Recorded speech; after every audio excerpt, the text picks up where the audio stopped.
बिस्मिल्लाहिर्रहमानिर्रहीम। मेरे प्यारे अजीज़ों, अस्सलाम वालेकुम। इन 6 घरों में कभी भी रहमत के फरिश्ते दाखिल नहीं होते। अल्लाह के नबी ने फरमाया, आज की वीडियो में हम आपको 6 ऐसे घरों के बारे में बताने वाले हैं। अल्लाह के पैगंबर सल्लल्लाहु अलैहि वसल्लम ने इरशाद फरमाया कि इन 6 घरों में कभी भी रहमत के फरिश्ते दाखिल नहीं होते, यानी कि इन 6 घरों में कभी भी बरकत नहीं होती है और ऐसे घर धीरे धीरे तबाह और बर्बाद होते चले जाते हैं। इसलिए आज का ये वीडियो आप सभी के लिए बहुत ख़ास है, इसे आखिर तक ज़रूर देखें। तो चलिए शुरू करते हैं। नंबर 1, जिस घर में कुत्ता हो। अल्लाह के नबी सल्लल्लाहु अलैहि वसल्लम ने इरशाद फरमाया कि जिस घर में कुत्ता होता है उस घर में रहमत के फरिश्ते कभी भी दाखिल नहीं होते, यानी कि जिस घर में कुत्ता रहता है उस घर में रहमत के फरिश्ते नहीं आते हैं। तो आप भूल कर भी अपने घर में कुत्ता न रखें। अगर किसी ने अपने घर और माल की हिफाजत के लिए कुत्ता पाल भी रखा है तो उसको चाहिए कि वो इस कुत्ते को घर के बाहर रखें, घर के बाहर ही उसको खाना पानी डालें, यानी कि उसको कभी भी अपने घर के अंदर न लाएं। या फिर अगर आप अपने घर में शौकिया कुत्ता पाल रहे हैं तो आपको भी चाहिए कि उसको आप घर के बाहर ही रखें, वरना आपके घर में भी रहमत के फरिश्ते दाखिल नहीं होंगे और धीरे धीरे आपका घर भी तबाह और बर्बाद होता चला जाएगा।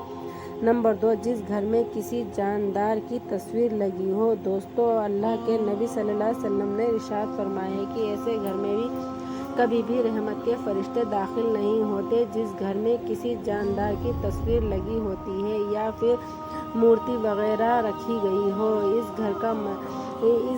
इसका मतलब ये है कि आप अपनी दीवार पर सीनरी, पहाड़ों, बगीचे, फूल की तस्वीर तो लगा सकते हैं, लेकिन किसी जानदार की तस्वीर नहीं लगा सकते। बहुत से लोग अपनी खुद की या अपने बच्चों की या फिर किसी की तस्वीर लगाकर रखते हैं और कुछ लोग घोड़ा, चिड़िया, कबूतर को तस्वीर लगा कर रखते हैं। याद रखें, इस्लाम में किसी भी जानदार की तस्वीर लगाना बहुत बड़ा गुनाह है और ऐसा करने से घर की बरकत ख़त्म होती जाती है और ऐसे घर में रहमत के फरिश्ते कभी भी दाखिल नहीं होते। नंबर 3, रिश्ता नाता तोड़ने वाले घर में। दोस्तों, अल्लाह के पैगंबर सल्लल्लाहु अलैहि वसल्लम ने इरशाद फरमाया कि जिन घरों की वजह से दूसरों की रिश्तेदारी या किसी का दिल टूटता है तो ऐसे घरों में भी कभी रहमत के फरिश्ते दाखिल नहीं होते। तो इसलिए दोस्तों, आप इस बात का भी ध्यान रखें कि आपकी वजह से किसी का दिल न टूटे, किसी भी रिश्तेदार नाते आपकी वजह से दरार न आए तो रिश्तेदार आपके घर में रहमत के फरिश्ते कभी नहीं दाखिल होंगे और आप भी तबाह व बर्बाद होते चले जाएंगे। नंबर 4, जिस घर में जुम्बी हो। दोस्तों, अल्लाह के पैगंबर सल्लल्लाहु अलैहि वसल्लम ने इरशाद फरमाया कि जिस घर में जुम्बी हो तो ऐसे घरों में भी रहमत के फरिश्ते दाखिल नहीं होते। आप पूछोगे कि ये जुम्बी क्या होता है। हम आपको बता दें, जुम्बी उसे कहते हैं कि जिस पर गुस्ल फ़र्ज हो और वो ऐसे ही नहा लेता है, तो ऐसे इंसान को जुम्बी कहते हैं। याद रखें, हुजूर सल्लल्लाहु अलैहि वसल्लम ने इरशाद फरमाया कि जिस घर में ऐसा इंसान रहता है वहाँ भी कभी रहमत के फरिश्ते दाखिल नहीं होते। नंबर 5, जिस घर में औरत की आवाज़ ऊंची हो। तो अल्लाह के पैगंबर सल्लल्लाहु अलैहि वसल्लम ने फरमाया कि ऐसे घर में भी रहमत के फरिश्ते दाखिल नहीं होते जिस घर में औरत की आवाज़ मर्द की आवाज़ से ऊंची हो, यानी कि जिन घरों में औरतों की आवाज़ें मर्दों की आवाज़ों से ज़्यादा आती हैं तो अल्लाह के रसूल सल्लल्लाहु अलैहि वसल्लम ने इरशाद फरमाया कि ऐसे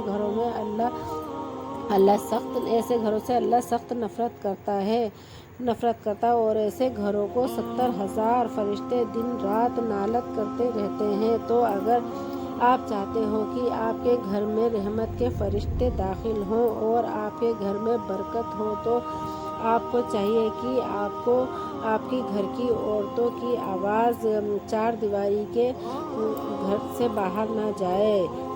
اگر عورتیں اس بات کا دھیان نہیں رکھیں گی تو آپ بھی دھیرے دھیرے تباہ و برباد ہوتے چلے جائیں گے۔ نمبر 6، حرام مال کھانے والے گھر میں اللہ کے پیغمبر حضرت محمد صلی اللہ علیہ وسلم نے ارشاد فرمایا کہ ایسے گھر میں بھی رحمت کے فرشتے داخل نہیں ہوتے جہاں کسی کا حق کا مارا ہوا مال ہو، یعنی کہ ایسا گھر جو حرام کے پیسوں سے روشن ہو، حرام کے پیسوں سے کھانا بنتا ہو۔ تو یاد رکھیں یہ ایسے گھروں میں بھی رحمت کے فرشتے داخل نہیں ہوتے۔ اللہ ایسے گھروں سے سخت نفرت کرتا ہے۔ اس لیے دوستو، آپ اس بات کا بھی ضرور خیال رکھیں کہ آپ کے گھر میں حرام کا پیسہ آنے نہ پائے۔ اگر